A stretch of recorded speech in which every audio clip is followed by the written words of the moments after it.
Discipline is choosing between what you want now and what you want most. If you really let that sink in, you'll realize something powerful. The gap between where you are and where you want to be isn't because of your talent, your intelligence, or even your opportunities. It's because of your discipline. And the tough truth is, your mind either works for you or against you. There is no middle ground. If you don't discipline your mind will discipline you. It will hold you back. It will keep you stuck in bad habits. It will convince you to give up every time things get uncomfortable. But when you learn how to control it, when you take charge of your thoughts, your focus, your actions, everything changes. This video isn't about hype. It's not about motivation that wears off in a few hours. It's about showing you how to build a disciplined mind that keeps showing up, even on the hard days. Especially on the hard days. You'll learn simple, practical steps to build mental strength, stay focused, and follow through on the things that matter most in your life. These are the same habits and strategies that separate people who win from people who just wish they could. If you're tired of starting over, if you're done breaking promises to yourself, if you're ready to build real discipline and take back control, you're in the right place. Stay until the end, and you'll walk away with a clear plan, real tools you can use, and a mindset that doesn't just want more, but knows how to go out and get it. Let's start building the mind that will change your life. Chapter 1. You've been lied to. Discipline isn't a punishment. Discipline is the key that unlocks every door you've ever wanted to walk through. Success, confidence, health, freedom, it's all waiting on the other side of one choice. And that choice is not luck. It's not talent. It's not who your parents were or where you were born. It's discipline. The ability to do what needs to be done, especially when you don't feel like it.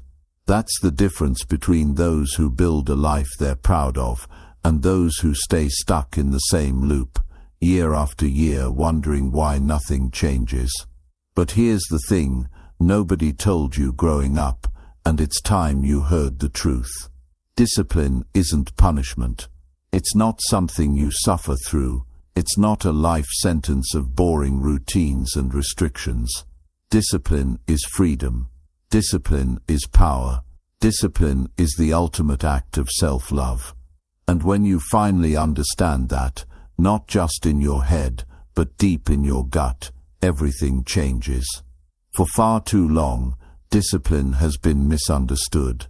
People hear the word and immediately picture some strict, joyless life. They think of waking up before dawn, running miles in the freezing cold, eating the same bland meal every day, and they say, "That's not for me." But what they don't realize is that discipline isn't about taking things away from your life. It's about giving you everything you've ever wanted. Freedom from stress. Freedom from regret.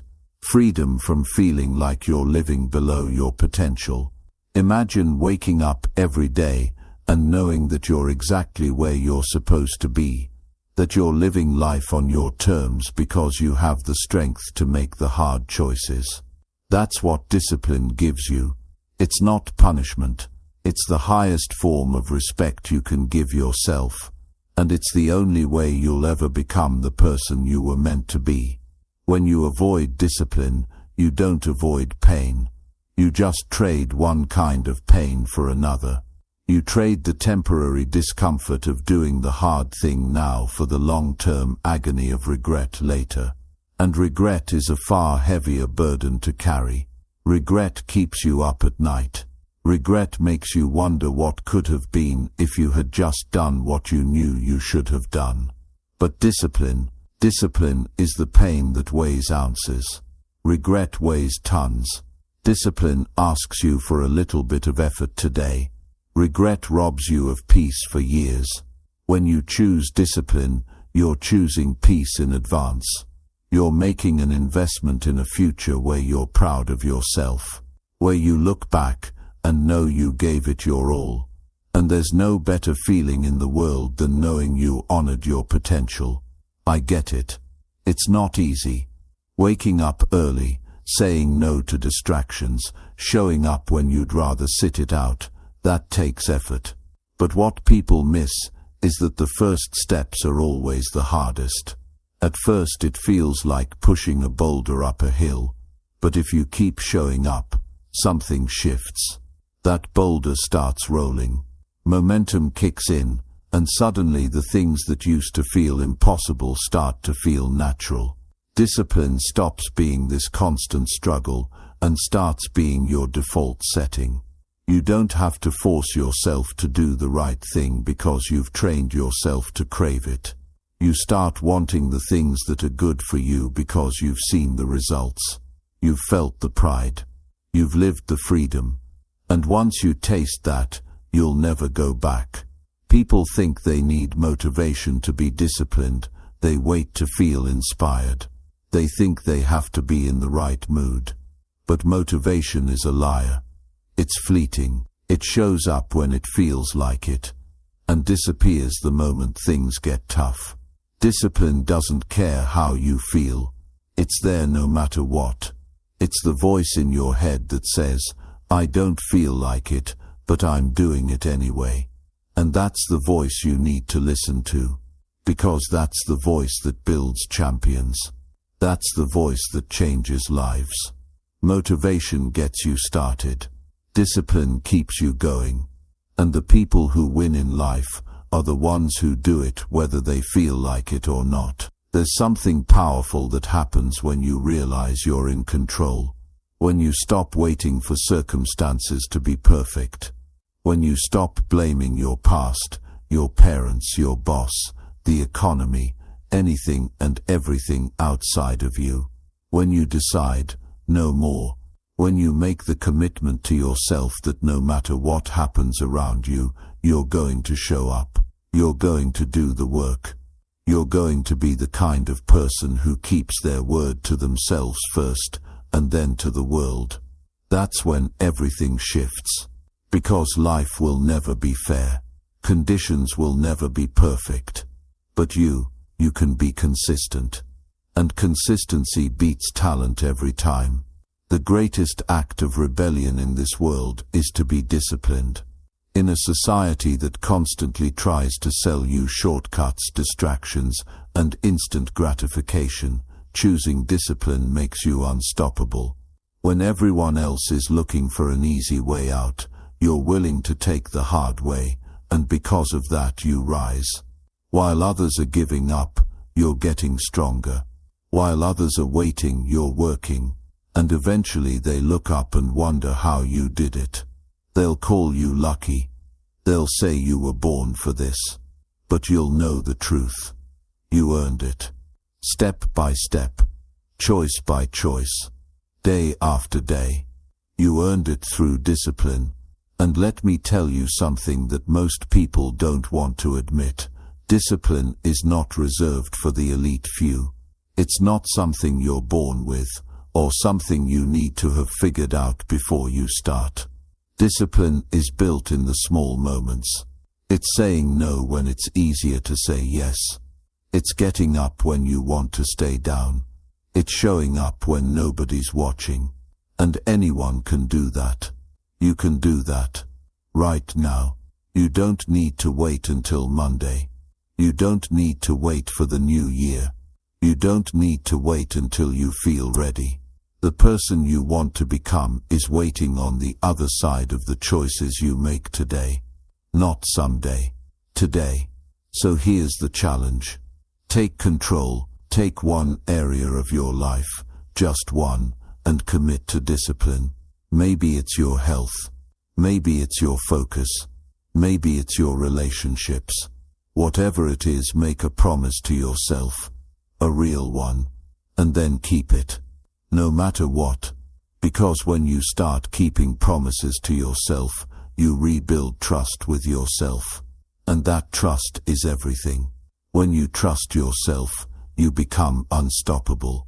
Because you know that no matter what happens, you'll have your own back. You'll do what needs to be done.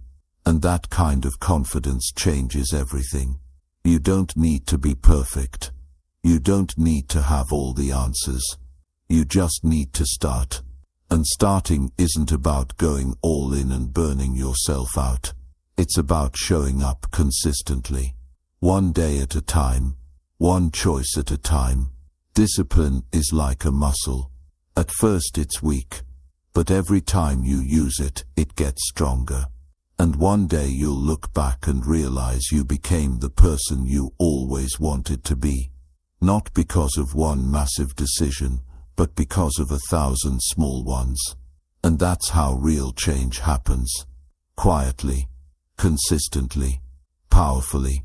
If you want to be free, if you want to live a life that you're proud of, you have to understand this. Discipline isn't a punishment. It's the path to everything you've ever wanted.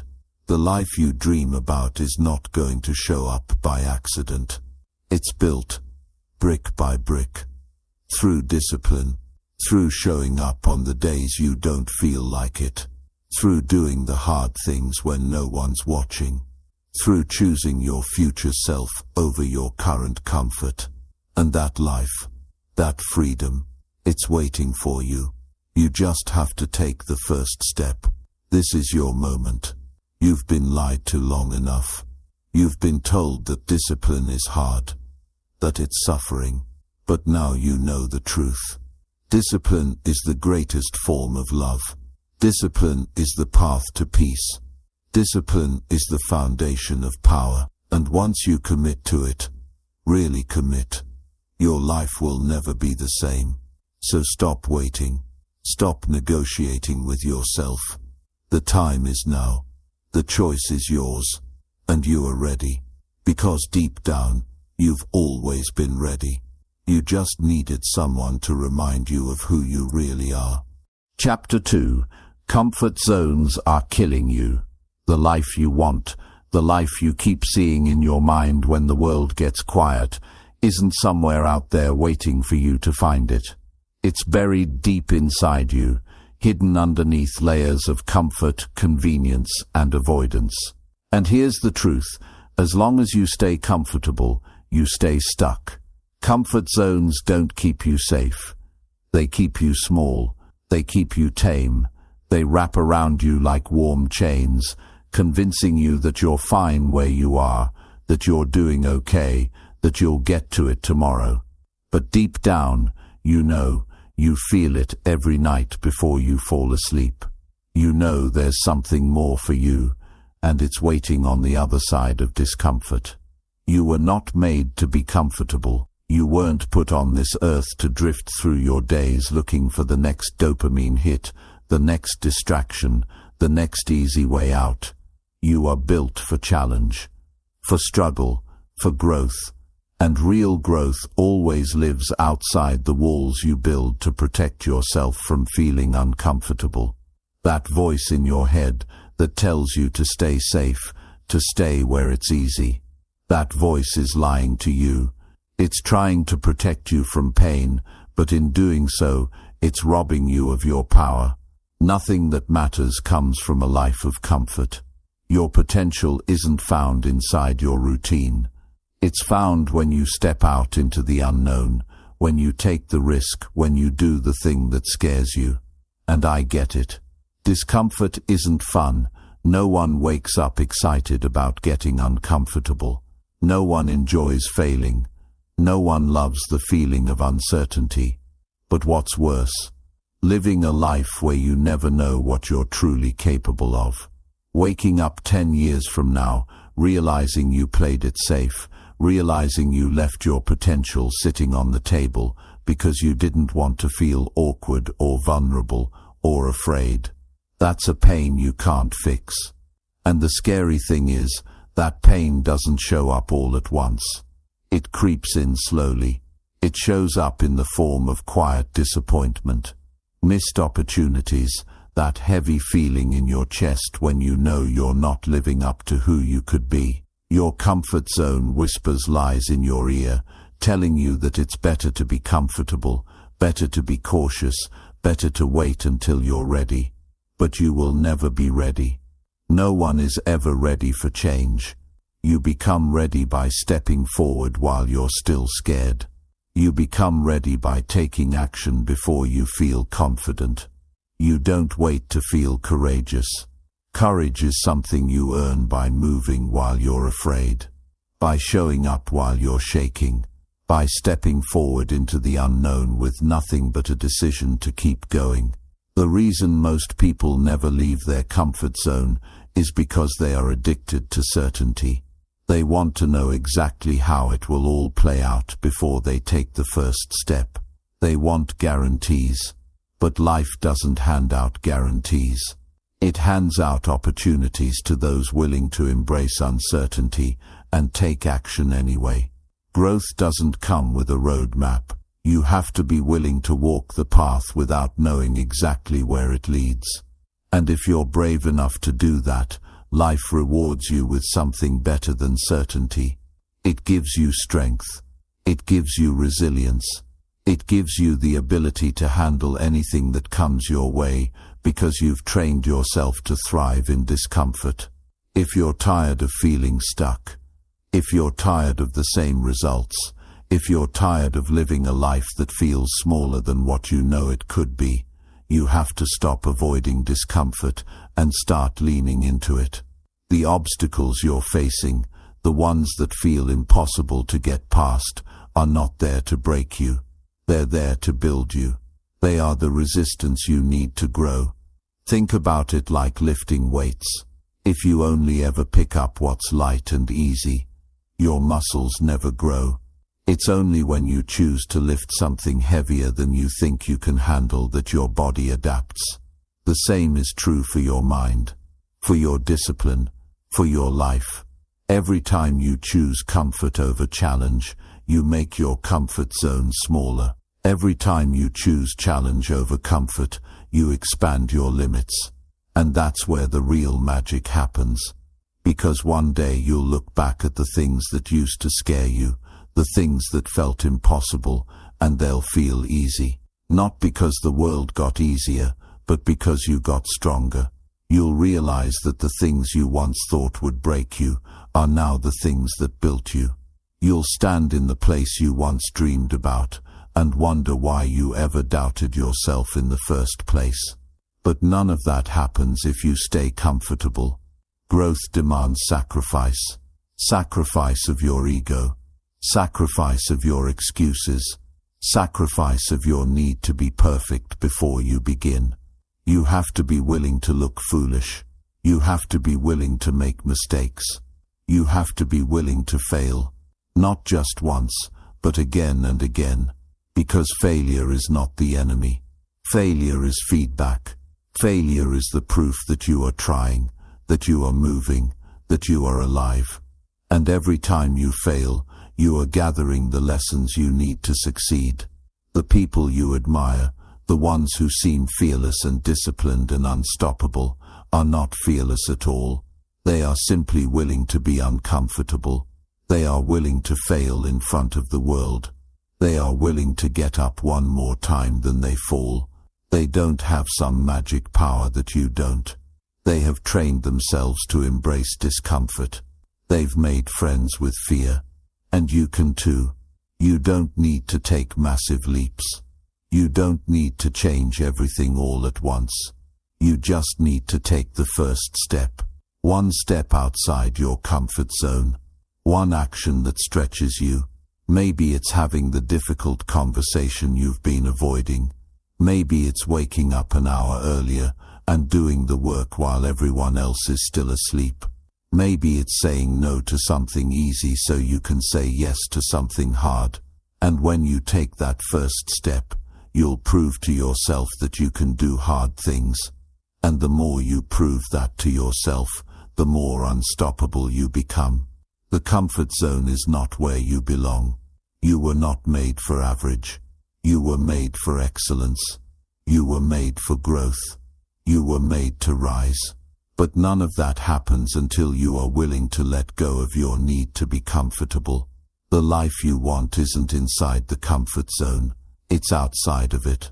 It's on the other side of effort, of risk, of failure. And if you have the courage to step into that space, to embrace the challenge, to push through the fear, you will find out who you really are. You will discover a strength inside you that you never knew existed. And once you find that strength, nothing can stop you. Your comfort zone is killing you slowly. It's taking away your potential, your energy, your fire. But you can take it back. Right now. Today. It starts with one decision. One act of courage. One choice to stop playing small and start living big. And when you do that, when you make that choice, everything changes. You change. And once you change, the world around you begins to change too. So don't wait. Don't wait for permission. Don't wait for the perfect moment. The perfect moment doesn't exist. You create it by taking action. Right here. Right now. Get uncomfortable. Get moving. Get disciplined. Your future self is waiting for you to show up. Be the person who takes that first step. Be the person who breaks free from the comfort zone and never looks back. You are capable of more than you can imagine, but you'll never know until you're willing to leave comfort behind and find out. This is your time. This is your life, and it's waiting for you on the other side of fear. Chapter 3. Identity is a lie. You're a story you keep telling yourself. There's a moment in life when you stop and realize that the person you've been isn't who you're destined to be. It hits hard. Maybe it comes after you've hit a wall, or maybe it sneaks in during one of those quiet moments when nobody's around. And for the first time, you see it clearly. You've been living inside a story you didn't even know you were writing. And that story, it's probably outdated. It's probably too small for the life you're supposed to be living. But here's the good news. Stories can change. Identities can be rewritten. You are not stuck with the version of you that you've carried this far. You are the author. You always have been. And when you wake up to that fact, your entire life can shift. The truth is, we become what we believe about ourselves. That's not just philosophy. It's fact. If you've spent years telling yourself you're lazy, that you're undisciplined, that you can never stick to anything, then guess what? Your actions will fall in line with that identity. Not because it's who you are, but because it's who you've told yourself you are. You'll act in a way that proves the story right. And every time you do, you reinforce it even more. It's a loop. A powerful one. And unless you break it, you will live the same year over and over again, calling it a life. But here's what they don't tell you. That identity you've been wearing like a heavy coat on a summer day. It's optional. You can take it off. You can hang it up. And you can choose something new. Yes, it's that simple. Not always easy, but simple. You are not your habits. You are not your past. You are not the labels someone else gave you. You are the story you tell yourself. And if you don't like the story, rewrite it. Let me be real with you. You don't need permission to change. You don't need to wait until you've earned it. Too many people are waiting for some magic moment where they'll finally feel like they deserve to change their life.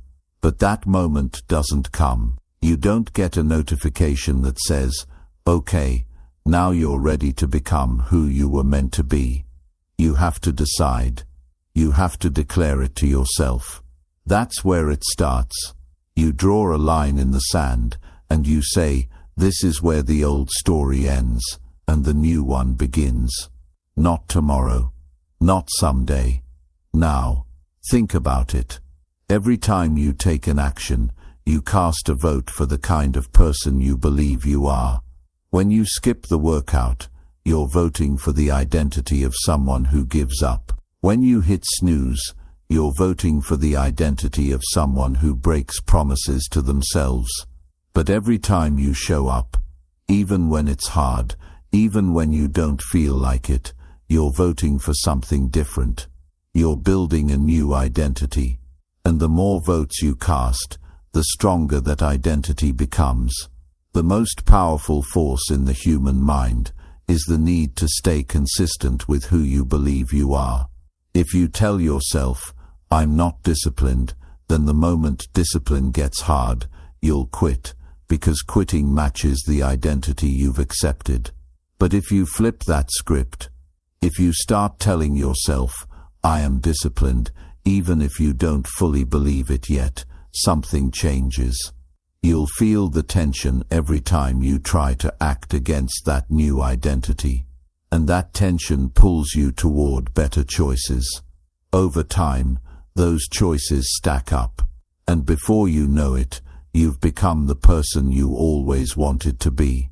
Not because you magically changed overnight, but because you started with the decision to tell a better story. This is why affirmations are powerful, but only if you back them up with action. You can't just sit in front of a mirror and chant, "I'm disciplined," while your actions prove otherwise. The story only works if you live it. But here's the hack: it doesn't have to be big at first. Small wins build trust. Small wins create momentum, and momentum builds belief. When you wake up and make your bed, you've cast a vote. When you sit down and do your work without distraction, you've cast a vote. When you get yourself to the gym on a day you didn't feel like it, you've cast a vote. And those votes, they matter more than you think. Understand this: your mind doesn't care what the truth is. It believes what you repeatedly tell it. If you tell yourself you're lazy, if you tell yourself you're not cut out for success, if you tell yourself you always fail, your mind will believe you. And then it will go to work finding ways to prove you right. But the opposite is true too. Start feeding your mind something new. Start telling yourself, "I'm the kind of person who follows through.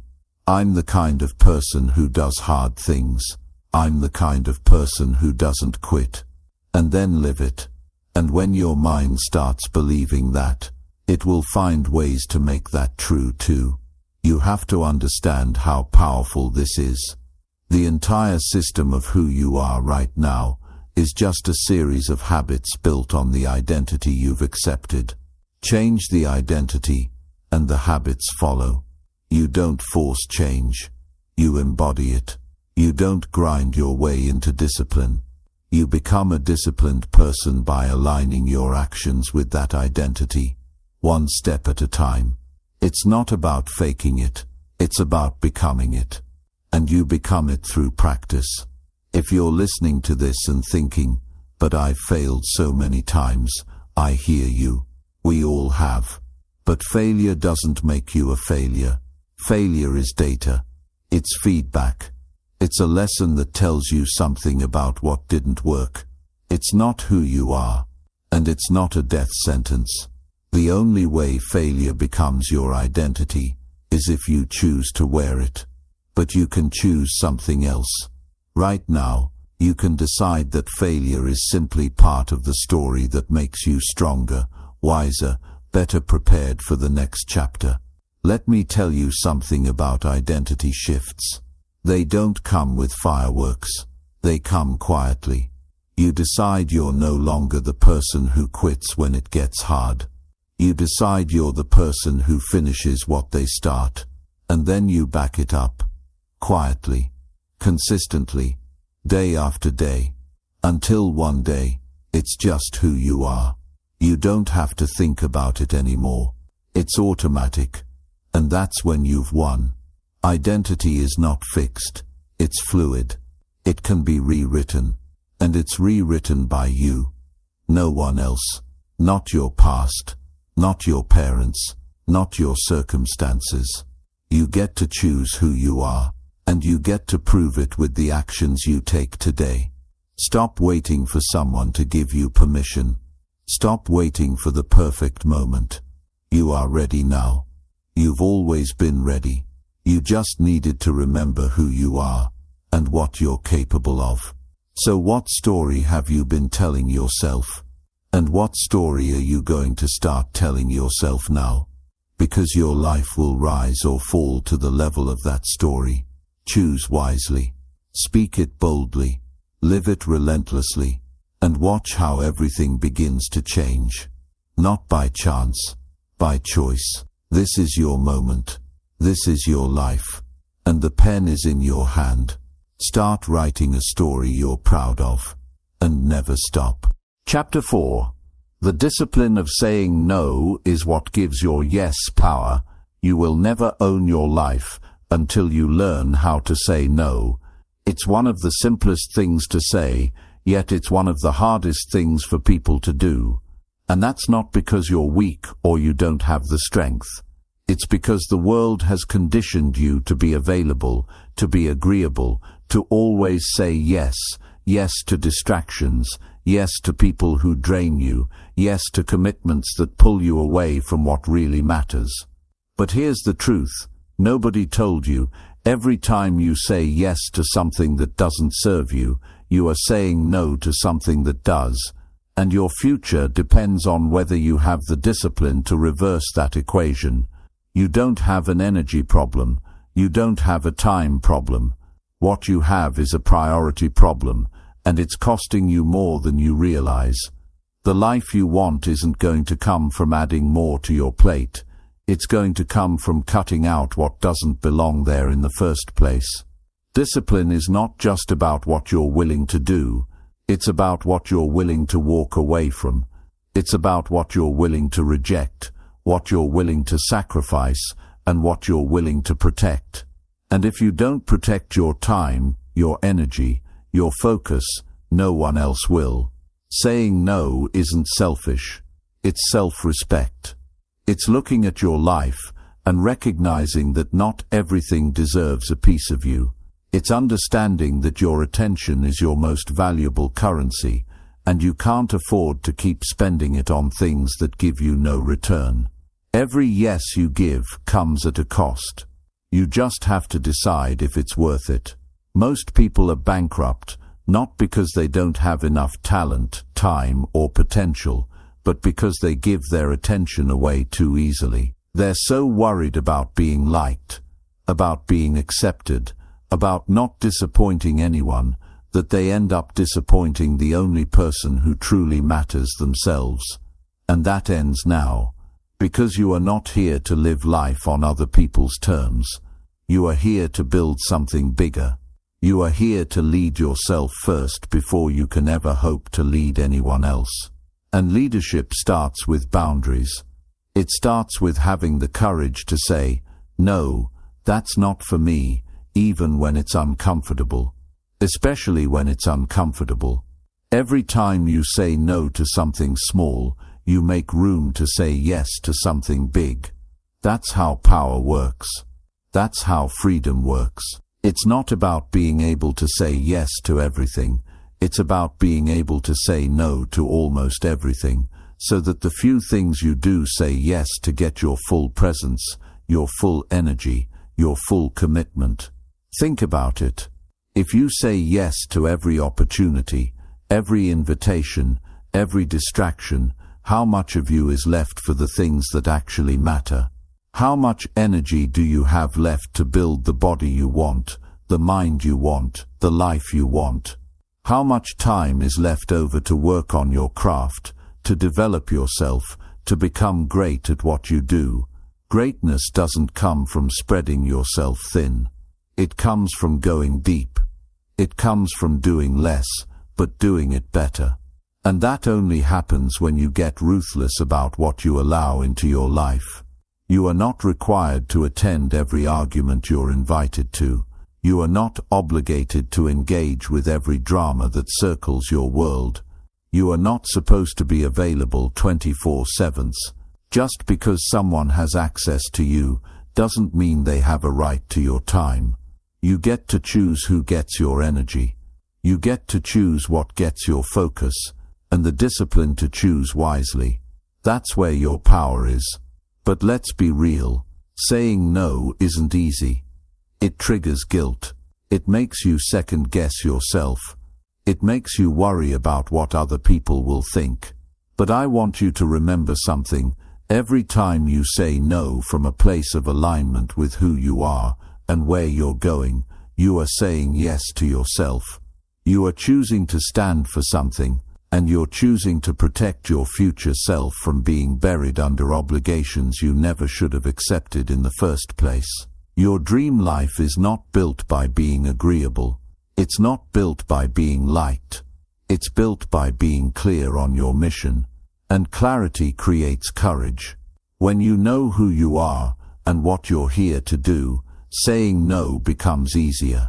You stop entertaining things that don't move you forward. You stop tolerating energy that drains you. You stop negotiating with people who don't respect your time. And you start building a life that reflects your values, your purpose, your vision. The people who rise to the top are not the ones who do the most. They are the ones who focus on the few things that matter the most and give them everything they've got. They aren't busy all the time. They are intentional all the time. And that's the difference between being productive and being busy. Busy people say yes to everything and wonder why they're exhausted. Productive people say no to almost everything and channel their energy into the few things that truly matter. And that's how they win. So ask yourself right now, where are you saying yes when you should be saying no? What commitments are you holding on to out of guilt or fear or obligation, not because they're aligned with your purpose? What distractions are stealing your attention from what really matters? The people who succeed at the highest level are not more talented than you. They are just better at saying no. And you can be too. It starts small. The next time you're asked to do something that doesn't feel aligned with your goals, say no. The next time you catch yourself about to waste an hour scrolling on your phone, stop. The next time you're invited into gossip, decline. Every no is a vote for your future self. Every no is an act of discipline that makes room for a more powerful yes down the road. Because here's the thing, the power of your yes is determined by how often you're willing to say no. If you say yes to everything, your yes means nothing. But if you say no more often, your yes carries weight. It becomes meaningful, and the people around you will respect it more because they know you don't give it away lightly. You are the gatekeeper of your life. You decide who gets in and who doesn't. You decide what stays and what goes. And if you don't stand guard at the gate, distractions, negativity, and energy leaks will flood in and take over. Your life is your responsibility. No one else is coming to protect your time, your energy, your future. That's on you. And the sooner you accept that, the sooner you reclaim your power. Saying no is not about shutting the world out. It's about choosing what you let in. It's about curating your life with intention. It's about making sure that the things you say yes to are things that move you closer to the person you want to be and the life you want to live. Every time you say no to something that doesn't serve you, you are building a life that does. Every time you draw a line in the sand and say, "Not for me," you create space for what's meant for you to find you. Every time you protect your focus, you sharpen your edge. And when you do that consistently, you become unstoppable. The discipline to say no is not about being harsh or cold. It's about being clear. It's about having boundaries that protect your peace, your energy, and your purpose. And clarity, my friend, is a superpower. So here's the truth you need to take with you today. Every yes is a trade. Make sure you're trading for something that matters. Make sure you're trading for something that brings you closer to who you want to be. Make sure you're trading for something that leaves you proud of how you spent your time and energy. You only get one life, one shot. And it's happening right now. Not tomorrow. Not next week. Not someday. Now you can't afford to keep giving yourself away to things that don't deserve you. You can't afford to keep saying yes to things that steal from your future. Now is the time to decide. Now is the time to be bold. Now is the time to protect your energy, like your life depends on it. Because it does. You were not born to be everything to everyone. You were born to be something great to someone, and that someone starts with you. Say no to what doesn't serve you. Say yes to the life you're here to build. And when you do that, when you make those tough calls, when you choose your focus over your fear of saying no, everything in your life will start to shift. You'll feel lighter. You'll feel stronger. You'll feel unstoppable. So take your power back. Say no. Say it unapologetically. Say it with strength. And watch how your life transforms. Because this is your time, and the power of your no will make your yes unstoppable. Chapter 5. You are not your thoughts. You are the master of them. At some point in your life, you have to stop letting your mind run the show. You have to stop giving so much power to every thought that passes through your head, because if you don't, it will control you. And if your mind controls you, everything in your life gets harder than it needs to be. You have to understand this. You are not your thoughts. You are the one watching them. You are the one who decides what stays and what goes. And the moment you realize that you reclaim your power, that's the moment your life begins to change. Because until then, you're living like a passenger. But you were never meant to be a passenger. You were meant to drive. You were meant to be the one in control. Every day your mind is throwing things at you. Random thoughts, negative ideas, doubts, worries, fears. Some are true, most are not. Your mind is a constant stream of noise. That's how it's wired. It's designed to think, to protect you, to make sense of the world. But here's the problem. Your mind doesn't know the difference between something that's helpful and something that's hurting you. It just runs. It just repeats old programs. And if you're not careful, you start believing everything it tells you. You start thinking that, because you have a thought, it must be true. You start thinking that, because you feel fear, you should stop. You start thinking that, because you feel doubt, you're not ready. And that's how your mind traps you. But you don't have to live like that.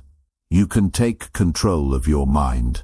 You can separate yourself from the noise. You can look at your thoughts without getting pulled into them. And when you do that, you become unstoppable. Because now you're in charge. Now you're the one choosing what to believe, what to act on, what to focus on. Now you're the master, not the slave. And that's where real discipline starts. It doesn't start with your body. It doesn't start with your habits. It starts in your mind. It starts with the thoughts you allow to stay. Imagine if you treated every thought like a guest knocking on your door. Some guests you invite in. You sit them down. You offer them something to drink. You spend time with them. But others, you don't even open the door. You look through the peephole and say, "No, not today." That's how you have to be with your mind. You don't have to accept every thought. You don't have to believe every story it tells you. You get to decide. And when you start making that decision consciously, your life begins to shift in ways you can't even imagine. Because, here's the truth, your life is a reflection of your dominant thoughts. What you focus on expands. If you let fear run your mind, your life will be ruled by fear. If you let doubt take over, you'll hesitate at every opportunity. If you let negativity win, you'll only see what's wrong. But if you take control and start feeding your mind discipline, confidence, courage, focus, everything changes. You start seeing possibilities instead of problems. You start taking action instead of waiting. You start leading instead of following. And that's when your life becomes yours again. Now, I'm not saying it's easy. Your mind is loud, and it's persistent. It's been running the same programs for years, maybe decades. But just because it's hard, doesn't mean it's impossible. In fact, it's the most important work you'll ever do. Because when you master your mind, you master your life. When you take control of your thoughts, you take control of your emotions. And when you take control of your emotions, you take control of your actions. And that's how you build a disciplined life. One choice at a time, starting in your mind. You need to start seeing your thoughts for what they are, suggestions. That's it. Not commands, not facts, just suggestions. Your mind will tell you, you can't do this. That's a suggestion. You can decline. Your mind will say, what if you fail? That's a suggestion. You don't have to take it. Your mind will whisper, this is too hard. That's a suggestion. You can choose something different. Every time you override a negative thought with a stronger decision, you build power. You train your mind to follow your lead, not the other way around. And that's how discipline works. It's not about feeling good all the time. It's about doing what needs to be done, no matter what your mind says. One of the most dangerous lies we tell ourselves is that we are our thoughts. We're not. You are the observer. You are the awareness behind the thoughts. And the sooner you step into that awareness, the sooner you stop being controlled by old stories, by fear, by doubt. You stop being reactive. You start being intentional. And life opens up in ways you didn't think were possible. Think about it like this. You can't always control the first thought that pops into your head. But you can always control the second one. You can always control what you do next. Maybe fear shows up. Maybe doubt creeps in. That's fine. You're human. But what matters is whether you listen to it or not. What matters is whether you believe it. What matters is whether you act on it. And when you choose to act in spite of the fear, in spite of the doubt, you take back your power. You prove to yourself that you're not controlled by your thoughts. You control them. And here's something powerful. The more you do this, the quieter the noise becomes. The more you train your mind to follow your lead, the more it starts working with you instead of against you. It stops throwing up the same objections. It stops recycling the same doubts. It starts adapting. It starts evolving. Because your mind isn't the enemy. It's a tool. And when you use it the right way, it becomes your greatest ally. You have to stop waiting for your mind to be quiet before you take action. You have to stop waiting for perfect clarity before you move. The disciplined mind acts first, and lets the feelings catch up later. The disciplined mind understands that thoughts are like clouds passing through the sky. They're temporary, they're fleeting, they don't define you, and they don't control you unless you let them. You are not your thoughts. You are the thinker of thoughts, and the thinker has the power to choose, right now. In this moment, you can choose a new thought. You can choose a new belief. You can choose a new direction. And when you do that enough times, you build a new identity. You become someone who leads their mind, not someone who is led by it. That's the real power of discipline. It's not just waking up early. It's not just going to the gym. It's not just grinding through your to-do list. It's the quiet, invisible work of mastering your inner world. It's the daily decision to choose thoughts that serve you. It's the commitment to focus on what moves you forward. It's the awareness to know when your mind is lying to you, and the strength to act anyway. And when you master that, when you get to the place where your thoughts are tools and not chains, you become unstoppable. Because nothing can hold you back except the story you tell yourself. And you're the author of that story. Always. This is your time to take control. This is your time to stop being a prisoner of your mind and start being the master. You have the power. You've always had the power. You just forgot for a while. But now you remember. Now you know. And once you know, you can never go back. Because you've seen the truth. You are not your thoughts. You are the one who chooses what comes next. So choose power. Choose discipline. Choose to lead your mind, not be led by it. And everything in your life will change. Starting now. Chapter 6. Do the boring work. Boring creates mastery. If you're serious about changing your life, about building something you're proud of, something solid, something lasting, you're going to have to make peace with something that no one tells you when they talk about success. You're going to have to get really good at doing the boring work. Not once, not twice. Every day, over and over and over again, until it becomes who you are, because the truth is, success is not sexy. It's not a highlight reel. It's not fireworks and applause. It's quiet. It's repetitive. It's the same small, simple actions stacked on top of each other, until one day you look back and you've built something extraordinary. But most people never get there because they quit when it gets boring. They quit when the excitement wears off. They quit when the work isn't shiny anymore. And that's the trap. That's the reason so many people stay stuck, wondering why they can't seem to break through. They think they're supposed to feel fired up all the time. They think they need to feel motivated to keep going. But motivation is a liar. It comes and goes like the weather. You can't depend on it. You can't build anything real on something that's unstable. What you can depend on is discipline. Discipline is the ability to show up when you don't feel like it. Discipline is what carries you through when motivation packs up and leaves. And discipline, real discipline, is built in the boring moments. If you look at anyone who's great at what they do, I mean truly great, not just good for a little while, you'll find they've made friends with boredom. They've embraced the grind. They've found a way to fall in love with the process, not just the result. And that's where mastery lives.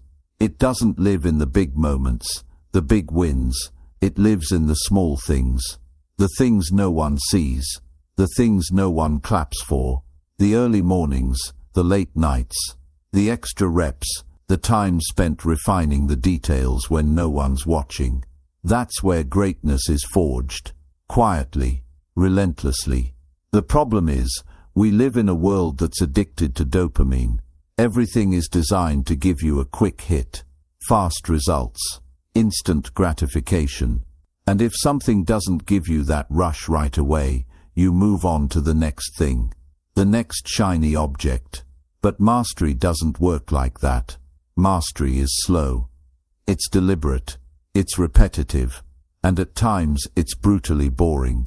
But that's the point. The boring work is the work that matters most because it's the foundation, and a solid foundation isn't built overnight. It's laid brick by brick, day after day, even when it's not exciting. Especially when it's not exciting. You have to stop chasing excitement and start chasing excellence. You have to be willing to do the same thing every day, to get up and put in the reps, even when it feels like nothing's happening, even when the results aren't coming fast enough. Because the results are coming, you just can't see them yet. It's like planting seeds. You water them every day, you tend to them, and for a while nothing happens.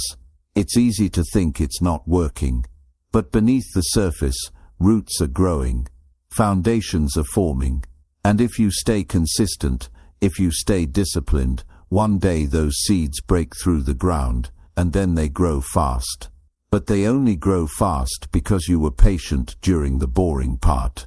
You were faithful in the process when it didn't look like it was working.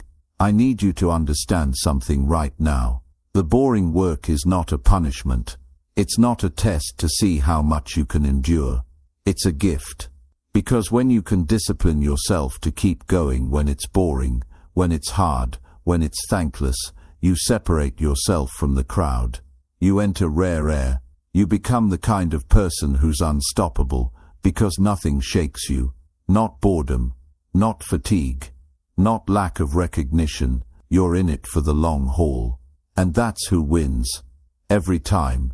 You don't rise to the level of your goals, you fall to the level of your habits. And habits are built in the boring moments. Not when you're inspired, not when you're hyped up on a new goal, but when it's just you and the work. And nobody cares if you do it or not. Nobody's clapping for you. No one's watching. And you show up anyway. That's discipline. That's what builds something unshakable. It's easy to show up when it's new. It's easy to show up when you're motivated. But what happens when the novelty wears off? What happens when you've been doing it for weeks or months, and it feels like nothing's changing? That's the moment that defines you. That's the moment where you either decide you're serious about this or you're just playing around. And if you decide you're serious, you get back to work. No questions asked. Because here's the reality. You don't rise in life because you want it bad enough. You rise because you outlast the part where everybody else quits. And that part, it's usually right in the middle of the boring work. That's where people tap out. They think this isn't working, or I'm not seeing results fast enough. And they quit 2 feet from gold. Don't let that be you. Stay the course. Stay in the game. Show up every day like it's day one, even when it's not. Especially when it's not. The boring work is where the magic happens. The boring work is what builds the discipline you need to carry yourself through the hard times. And there will be hard times. There will be days when you doubt yourself, when you wonder if it's worth it. But you keep going. You show up anyway. Because that's who you are now. That's the identity you've built. You've trained yourself to act, no matter how you feel. And that's what makes you dangerous. That's what makes you unstoppable. When you commit to the boring work, something shifts inside you. You stop needing external validation. You stop needing motivation. You start trusting yourself. Because you know you'll show up no matter what. And that trust, that's priceless. That's what builds confidence. Not false confidence, but real, earned confidence. The kind that can't be shaken. Because you've been in the trenches. You've done the work when it was hard. You've done the work when it was boring. And you've come out stronger on the other side. I'm telling you right now. If you want to separate yourself from the crowd, if you want to build something that lasts, embrace the boring work. Don't run from it. Lean into it. Master it. Make it your advantage. Because while everyone else is looking for shortcuts, you're laying bricks. While everyone else is chasing hacks, you're building something that will stand the test of time. And when it's all said and done, you'll be standing on a foundation that's solid. And nobody can take that away from you. This is your time. This is your shot. Do not waste it waiting for things to get exciting. Do not waste it looking for the easy way out. Embrace the process. Embrace the boring work. Because that's where your power is. That's where your future is. And if you have the discipline to keep going, to stay locked in, to show up no matter what, you will win. Maybe not today. Maybe not tomorrow. But eventually, and when you do, it will be because you did the work nobody else was willing to do. So keep showing up. Keep laying bricks. Keep doing the boring work. Because boring creates mastery. And mastery creates freedom. And freedom is what you've been after all along. Chapter 7. Pain is a signal, not a stop sign. Every single person who has ever achieved something extraordinary, every athlete who stood on a podium, every entrepreneur who built something from nothing, every human being who pushed beyond their comfort zone and into greatness, understood one thing that changed everything. Pain isn't something you run from. It's not something you avoid. Pain is not your enemy. Pain is a signal that something is happening, a signal that you are moving, growing, changing. It's not a stop sign. It's not a wall. It's a doorway. But most people never walk through it, because the second they feel it, they pull back. They retreat. They step away from the very thing that's going to make them stronger. And that's the difference. The people who win in life are the ones who lean into pain, who use it as a teacher instead of seeing it as punishment. I want you to imagine something. Think back to a time in your life when things were tough, when you felt stretched, when you were tired, maybe confused, maybe doubting yourself, but you kept going. And now look where you are. Look at the strength you built. Look at how much wiser you are today because of that moment. You didn't get weaker from it. You got stronger. You didn't get smaller. You grew. But if you had quit back then, if you had let the pain convince you to stop, you wouldn't be who you are right now. You wouldn't be sitting here, listening to this, searching for more, pushing for better. You're here because you've already survived so much more than you give yourself credit for. And you can survive this too. You can handle what's coming. You can get through the next level of discomfort. You just have to shift the way you see pain. Pain isn't a problem. It's a process. And it's trying to teach you something. It's telling you you're alive. It's telling you that you're pushing boundaries.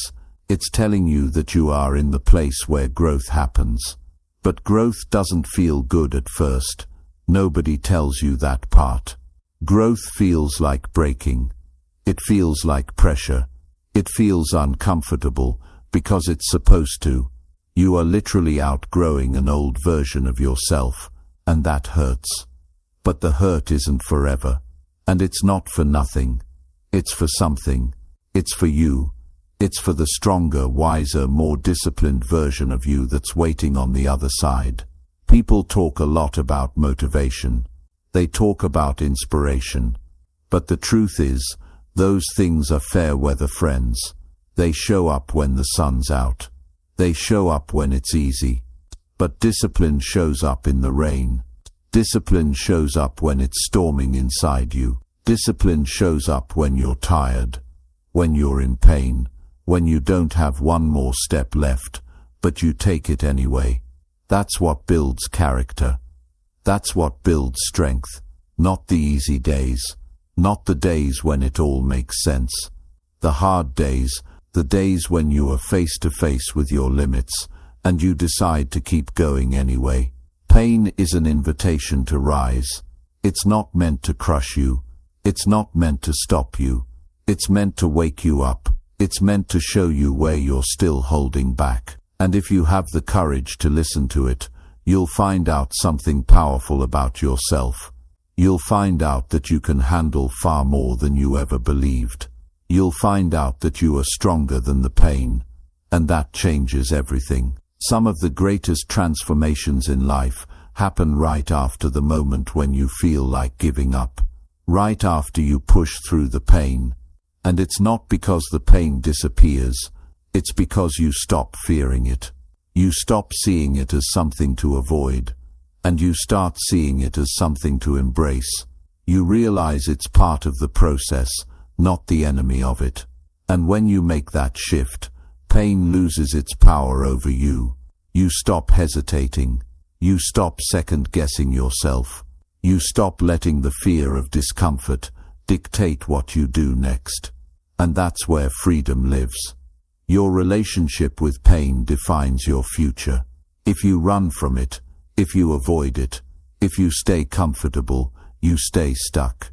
It's that simple. But if you run toward it, if you embrace it, if you let it sharpen you, everything opens up. You build resilience. You build confidence. You build the kind of mental toughness that makes you unstoppable because nothing scares you anymore. You've faced pain. You've walked through it. And you've come out on the other side, stronger. No one escapes pain. No one gets through life without it. But the difference between those who thrive and those who crumble isn't whether or not they feel pain. It's what they do with it. Some people let pain break them. Some people let pain build them. And you have a choice. Right now. You can use this moment. Whatever you're going through, whatever's heavy, whatever's uncomfortable, you can use it as fuel. You can use it as proof that you're in the game, that you're doing something that matters, that you're chasing something big enough to stretch you. And that's the thing about pain. It's a sign that you're stretching, that you're growing, that you're expanding beyond where you've been. And that's what life's about. You didn't come this far just to stay the same. You didn't fight through everything you've been through just to settle. You're here because you're made for more. But more doesn't come to people who stay comfortable. More comes to people who lean into discomfort and use it as a tool to carve out the best version of themselves. You've got to stop thinking of pain as the enemy. Pain is the path. It's the doorway to everything you've ever wanted. But you have to be willing to walk through it. You have to be willing to feel it, to sit in it, to learn from it, and then to rise because of it. No shortcuts, no easy ways out. Just you facing it head on and choosing to grow anyway. When it hurts, when it's heavy, when you want to quit. That's not the end. That's the moment you decide who you are. That's the moment you earn your next level. That's the moment you prove to yourself that you are not a victim of pain. You are the master of it. You're the one in control. You're the one who chooses how the story ends. And it doesn't end with you quitting. It doesn't end with you breaking. It ends with you rising, with you winning, with you becoming someone you're proud of. So take a deep breath, square your shoulders, and keep moving forward. You are not here to be comfortable. You are here to grow. And growth always comes with pain. But it's worth it. You're worth it. Every step, every struggle, every moment of discomfort is building something in you that nothing can take away. Not fear, not doubt, not failure. You're stronger than you think. You've already proved it by making it this far. Now it's time to take the next step, not away from the pain, but through it. Because on the other side of it, there's freedom, there's power, there's you. Fully alive and unstoppable, and that's who you were always meant to be. Chapter 8. Dopamine Discipline. Hack the reward system. Every single day, whether you realize it or not, you are training your brain to crave something. You are wiring yourself to seek more of what you repeatedly do. And the scary thing is, for most people, they aren't aware of what they're feeding their mind. They're stuck in a loop. A loop that's designed to keep them chasing the cheap dopamine hits, the quick fixes, the easy wins, the distractions that feel good for a second and then leave you emptier than you were before. And that's why nothing changes. That's why they wake up tired, unfocused, and unmotivated. They've trained themselves to depend on the wrong things. They've wired their brains to need constant stimulation, constant entertainment, and constant validation. But you can change that. You can break that cycle. And if you do, everything in your life starts to shift. You have the power to rewire your brain for something greater. You can train yourself to crave discipline. You can train yourself to enjoy hard work. You can flip the script on what your mind sees as rewarding. And when you do that, when you get your brain to work with you instead of against you, your potential becomes limitless. But you have to be willing to step back and look at how you've been feeding your mind. Because every time you scroll mindlessly on your phone, every time you binge hours of meaningless content, every time you avoid the work you know you need to do, you're reinforcing the cycle. You're reinforcing the habit of seeking easy pleasure, and every time you do, you make it harder to focus, harder to stay disciplined, harder to get motivated. But the opposite is also true. The more you delay gratification, the more you choose discipline over distraction, the more you train your mind to crave the right things. You start to feel uncomfortable when you're wasting time. You start to feel off when you're not moving forward. And that's when everything changes. Dopamine is not your enemy. It's not something to fear. It's a tool. It's a chemical your brain uses to tell you, that was good, do more of that. And it's your job to decide what that is. If you give your brain garbage rewards, it will chase garbage behavior. If you give it meaningful, intentional rewards, it will start craving growth. But that doesn't happen on its own. It happens by choice, by awareness, by discipline. And it starts with taking control of the little things, because the little things shape the big picture. Imagine what happens if you train yourself to feel good about discipline. Imagine if every time you finished a workout, your brain got a hit of dopamine, because it recognized you did something hard. Imagine if every time you sat down to work on your craft, your brain rewarded you because it knew you were leveling up. That's not a fantasy. That's how the brain works. But most people never get there because they're stuck at level 1, chasing the cheap wins and wondering why life feels flat. You can't stay stuck in instant gratification and expect long-term rewards. Life doesn't work that way. The more you chase quick dopamine, the weaker you get. The more you chase meaningful dopamine, the stronger you become. And I get it. It's not easy to break out of the loop. We're surrounded by it.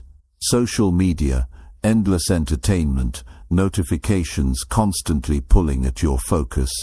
The world is designed to keep you distracted, because distracted people are easy to control. But you're not here to be controlled. You're here to take control. You're here to become the one who decides what you focus on, what you value, what you chase. And that's the shift. That's the flip you have to make in your mind. You have to stop being a consumer and start being a creator. You have to stop reacting and start acting. You have to stop chasing pleasure and start chasing purpose. And when you do that, you realize something powerful. The hard things start to feel good. Waking up early and pushing yourself feels good. Saying no to distractions feels good. Finishing what you start feels good. Because you've trained your brain to value effort over ease. You've trained your brain to see discipline as a reward, not a punishment. And that's when you become dangerous. That's when you become unstoppable, because while everyone else is chasing comfort, you're chasing growth. While everyone else is looking for shortcuts, you're putting in the work. And it doesn't feel like suffering. It feels like freedom. But you have to earn that feeling. You have to go through the uncomfortable part where your brain fights you, where it tells you to take the easy way out, where it screams at you for choosing hard over easy. That's the withdrawal stage. That's the part where you're breaking the old wiring. And it's not fun, but it doesn't last forever. If you push through it, if you stay consistent, if you refuse to give in, your brain will adapt. It will get easier. The pull toward distraction will lose its grip. The cravings for cheap dopamine will fade.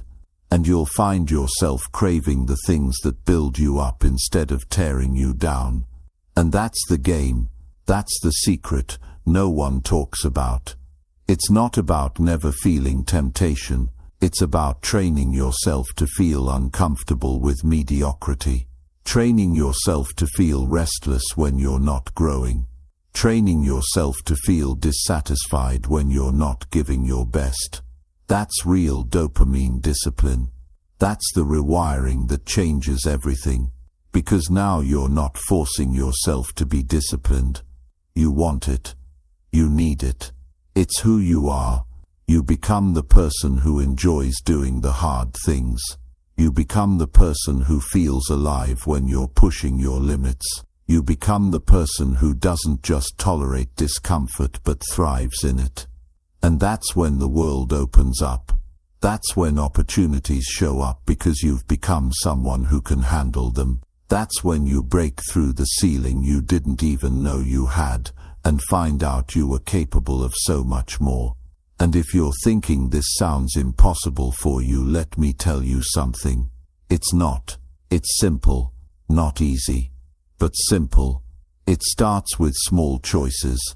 You delay the gratification by 5 minutes, then 10, then 30. You swap one distraction for one disciplined action. You go one day without giving in to the easy option, then another, and it compounds, it builds. You build momentum, and momentum changes everything. So don't wait for the world to make it easier.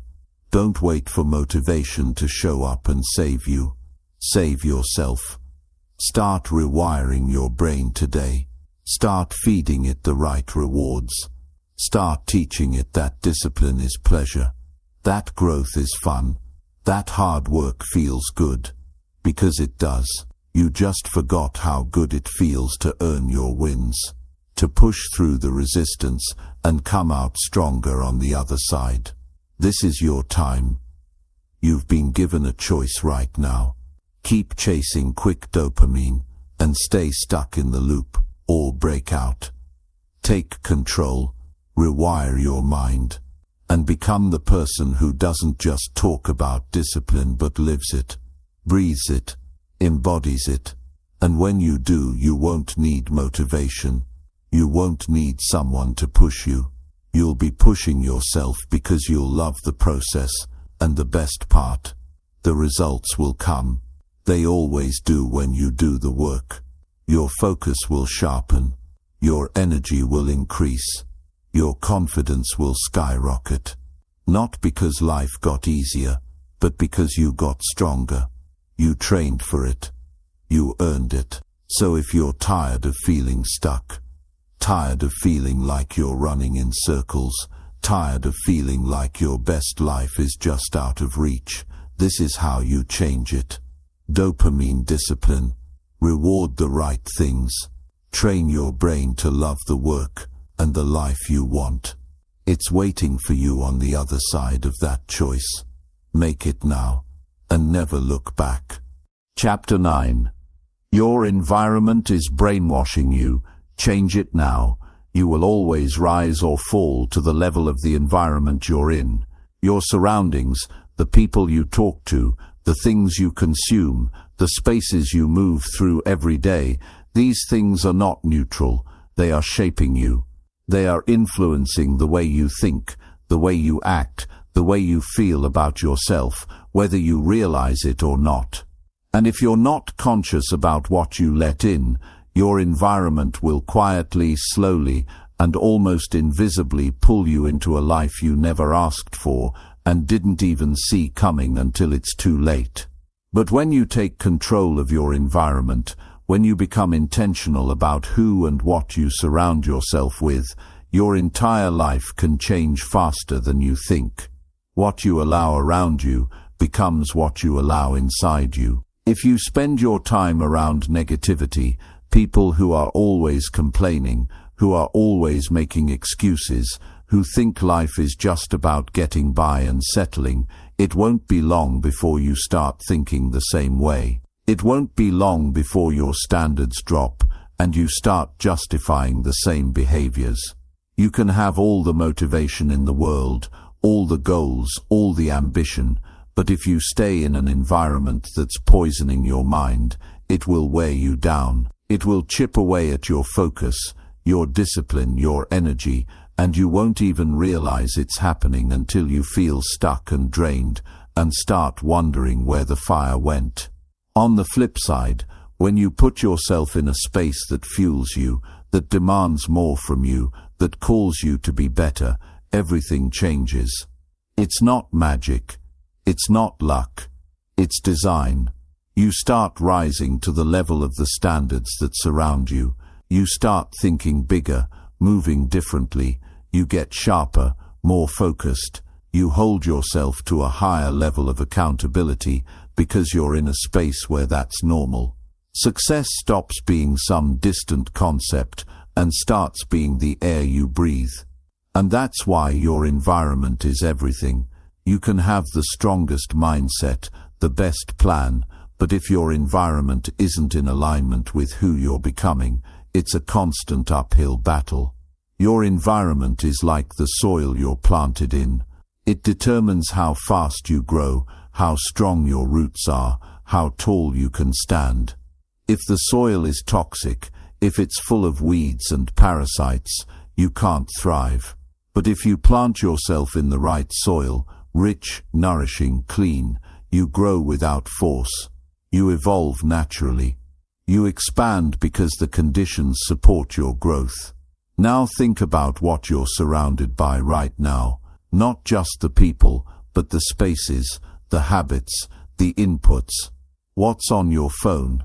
What's on your screen? What's in your room, your car, your social feed?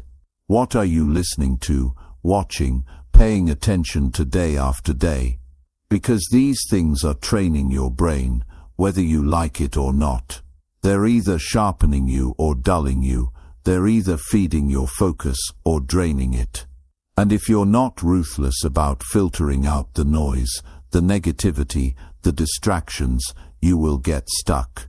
Not because you're lazy, not because you're unmotivated, but because you're surrounded by things that are constantly pulling you away from your potential.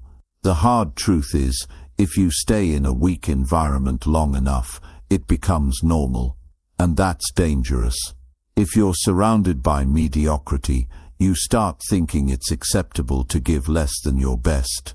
You start thinking it's okay to coast, to skip your habits, to lower your standards. You don't even see it happening until you wake up one day, realizing you've settled for far less than what you're capable of. That's why changing your environment is not optional. It's essential. If you want to get to the next level, you have to be in a space that stretches you, challenges you, holds you to a higher standard, even when it's uncomfortable. Especially when it's uncomfortable, you need to surround yourself with people who remind you of who you can be, not who you were. People who don't let you settle for excuses, people who make you think bigger, act better, show up stronger. If the people around you aren't inspiring you, if they aren't pushing you, if they aren't calling you out when you slip, you need new people. And that doesn't mean you cut everyone off, or start acting like you're better than anyone else. It means you get serious about protecting your mind, your time, your energy. Because those things are your life, and you can't waste them on environments that keep you small. And it's not just people. It's places, it's habits, it's routines. Look at your space right now. Is it clean or is it cluttered? Is it set up to make you productive, or does it distract you? What's the first thing you see in the morning? What's the last thing you see before you sleep? What kind of energy are you bathing in every single day? Because all of it matters. You can't live a disciplined, focused life in a chaotic environment. You can't have clarity in clutter. You can't have peace in chaos. You have to build an environment that reflects the life you're creating. And that doesn't mean it has to be perfect. It means it has to be intentional. Every item, every sound, every piece of content you consume needs to serve your mission. If it doesn't, it's a distraction, and distractions kill dreams, slowly, quietly, until you forget you even had one. The beautiful thing is, you can change your environment right now. You can clean your space. You can delete the apps that waste your time. You can cut back on the media that fills your mind with negativity. You can have the hard conversations. You can set boundaries. You can say no. You can decide, right now, that your mind, your time, and your energy are too valuable to waste on anything or anyone that doesn't help you grow. And the second you do that, things start shifting. You start thinking clearer. You start feeling lighter. You start moving with purpose instead of reacting to everything around you. Your discipline gets stronger because you're no longer fighting against an environment that's draining you. You're supported by it. You're lifted by it. The people who rise to the top, the ones who achieve incredible things, they aren't superhuman. They just get serious about their environment. They curate it. They design it. They protect it. And that's why they can stay focused when others can't. That's why they can keep their discipline tight when others are distracted. They understand the power of what they allow around them. And you need to understand it too, because your future depends on it. If you want a better life, you have to build a better environment. One that feeds your focus. One that strengthens your discipline. One that makes it easier to do the right thing instead of the easy thing. And that takes courage. It takes honesty. It takes being willing to walk away from what's familiar in order to step into what's necessary. But it's worth it. Every hard decision, every tough conversation, every change you make, it's worth it. Because on the other side of that, you'll find yourself in a space where you can grow, where you can thrive, where you can finally become who you were meant to be. Your environment is either building you or breaking you. It's either sharpening you or softening you. And if you want to live a disciplined life, if you want to create something great, if you want to wake up every day knowing you're on the right path, you have to take control of it. No one else can do it for you. It's on you. And that's a good thing. Because that means you have the power. You can make the changes. You can take control. And you can build an environment that makes discipline inevitable. So look around. Pay attention. Make the hard choices. Build the life you want from the inside out. And it starts with your environment. Change it now. Because your future depends on what you do today. And you're ready for this. You've always been ready. You just have to make the move, right now. Chapter 10. Track everything. Data creates discipline. You will never change what you don't measure.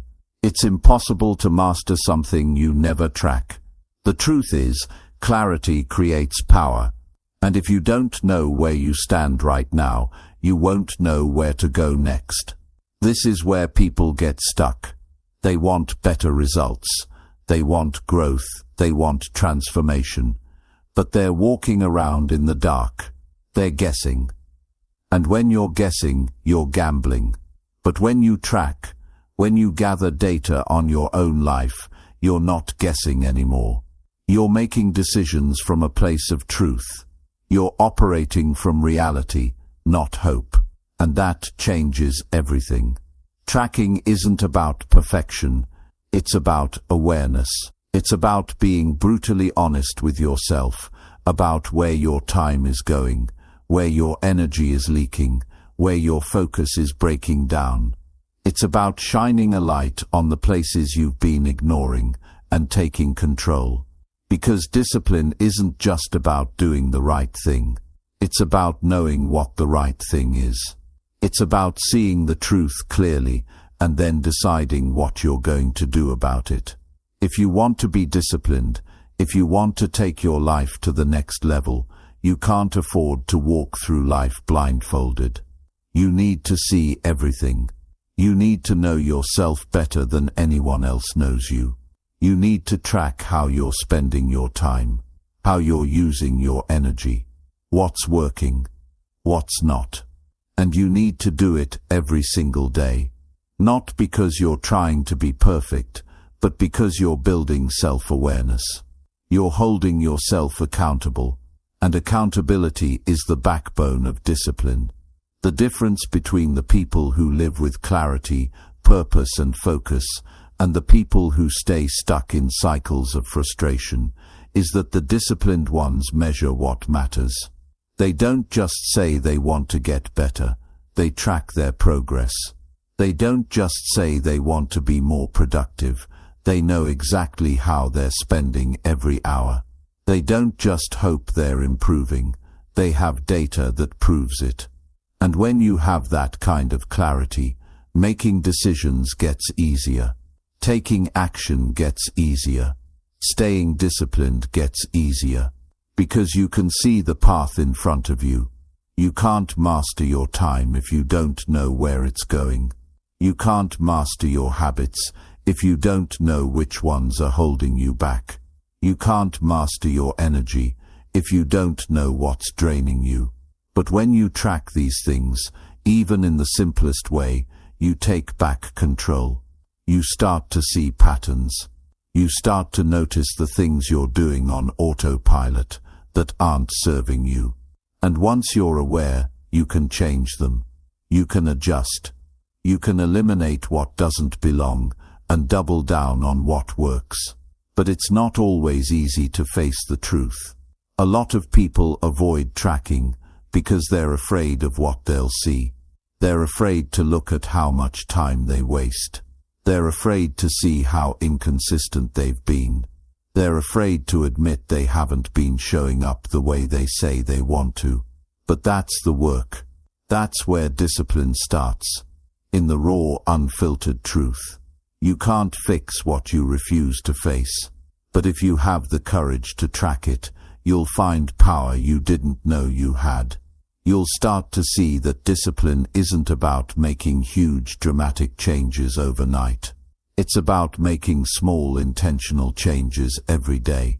It's about adjusting your course by just a little bit, and then staying consistent. And when you track your progress, you can see those small changes stacking up. You can see yourself getting stronger. You can see your habits becoming solid. You can see your results building momentum. And that's where motivation starts to grow. Not from empty hype, but from evidence. From seeing real proof that you're becoming who you said you would be. Tracking gives you leverage. It gives you the ability to course correct before you drift too far off path. It lets you catch yourself in the moment and make adjustments that keep you locked in. Without tracking, you might think you're doing okay when you're really slipping. Without tracking, you might think you're working hard when you're really just spinning your wheels. But when you track, there's no hiding. There's no lying to yourself. You either did the work, or you didn't. You either stayed focused or you didn't. And that kind of honesty is rare, but it's what builds real discipline. And it doesn't have to be complicated. It doesn't have to be some fancy system or a massive spreadsheet. It can be as simple as writing down your priorities at the start of the day and checking in at the end. It can be as simple as tracking your workouts, your meals, your hours of focused work. What matters is that you're paying attention, that you're gathering data, that you're building awareness. And when you make that a habit, you'll be shocked at how quickly things start to change. The act of tracking itself builds discipline. It creates a feedback loop where your brain starts to crave consistency because you're seeing the results. You start to associate progress with the actions that matter most. You start to focus on what moves you forward instead of what just fills your time. And when that shift happens, when you go from guessing to knowing, everything gets sharper. Your energy gets cleaner. Your purpose gets stronger. Your results get faster. And don't underestimate the power of small wins. When you track, you see every little victory. You see the days you stayed consistent. You see the times you pushed through resistance. And those wins add up. They build confidence. They build momentum. They remind you that you're not starting from zero every day. You're building something. You're stacking proof that you are disciplined, that you are capable, that you are moving in the right direction. But you can't see it if you're not tracking it. You can't feel it if you're not paying attention. That's why data matters. Not because it's numbers, but because it tells the story of who you are becoming. And if you want to write a different story, if you want to create a different ending, you need to see the truth clearly. You need to track where you are, so you can take control of where you're going. So start now. Start simple. Start with one thing. Pick one area of your life where you know you need more discipline. Track it every day. Review it. Adjust it. And watch what happens. Watch how your focus sharpens. Watch how your habits strengthen. Watch how your results accelerate. Because discipline isn't about working harder.